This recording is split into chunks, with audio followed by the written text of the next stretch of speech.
बुंदेलखंड में टीकमगढ़ जिले में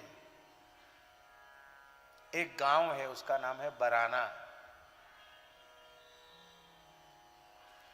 उस बराना गांव में पहाड़ पर एक मंदिर है।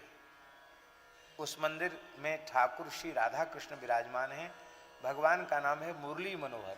क्या नाम है? बहुत प्यारे ठाकुर जी। और ऐसा अद्भुत मंदिर पहाड़ पर बना है, राजाओं के, जब राजाओं का बनाया हुआ है। और किसी जमाने में वो तटीय स्थान से जुड़ा हुआ मंदिर था। इस समय हनुमानगढ़ी की परंपरा में उसकी सेवा पूजा चल रही है। तो महाराज जी के गुरु भाई, भक्तमाली जी के गुरु भाई वहाँ महंत थे, बराना वाले महाराज जी वहाँ आते जाते थे, हम भी जाते थे। तो 15-15 दिन महाराज जी उस मंदिर पे विराजते थे। बड़ी शांति, बड़ा एकांत। और पहाड़ पर स्वाभाविक रूप से तुलसी पैदा होती थी, बिल्व पैदा होता था। सामने विशाल तालाब, तो महाराज जी भी तालाब में तैरते, उनके पीछे हम भी तैरते थे। खूब दूर दूर तक तैरते हुए जाते थे तालाब में। गर्मी का समय होता तो जंगल से बेल ले आते और शाम को ठंडाई बनती थी, बेल का शरबत बनता, ठाकुर जी को भोग लगता। वहाँ एक पुजारी थे। उन पुजारी संत ही थे, वो ब्राह्मण देवता थे, संत थे, पर गांव के लोग उनका नाम रखे थे हलकाई महाराज।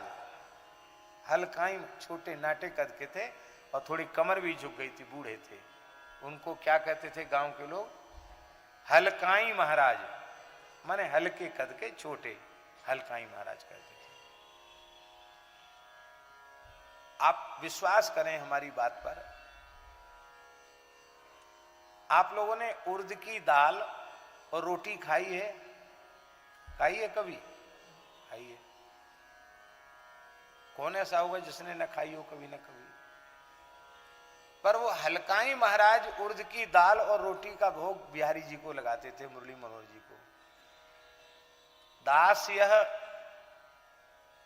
संतों के समक्ष निवेदन कर रहा है कि हमने अपने जीवन में इतनी स्वादिष्ट दाल और इतनी स्वादिष्ट रोटी पाई नहीं, अब तक नहीं पाई।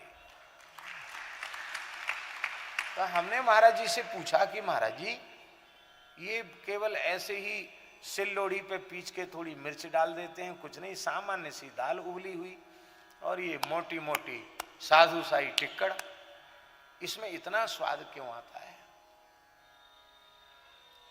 महाराज जी बोले, पंडित जी, ये पदार्थ का स्वाद नहीं है, उनके भाव को आप देखते हो। वृद्ध शरीर होने पर भी सवेरे 3 बजे उठ जाते हैं, झाड़ू लगाते हैं, इतने नीचे पहाड़ उतर के स्नान करने जाते हैं, ठाकुर जी को कितने प्रेम से सेवा करते हैं, श्रृंगार करते हैं, और रसोई अपने हाथ से बनाते हैं कीर्तन करते हुए। बीच बीच में वो पुजारी जी भाव विह्वल हो जाते थे, रसोई बनाते बनाते अपने भाव को रोकते थे कि कहीं आंसू न गिर जाए भगवान की किसी सामग्री में।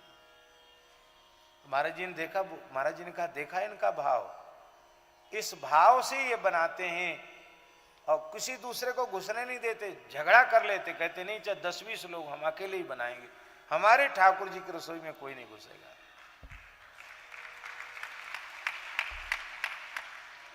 और प्रेम से बना करके।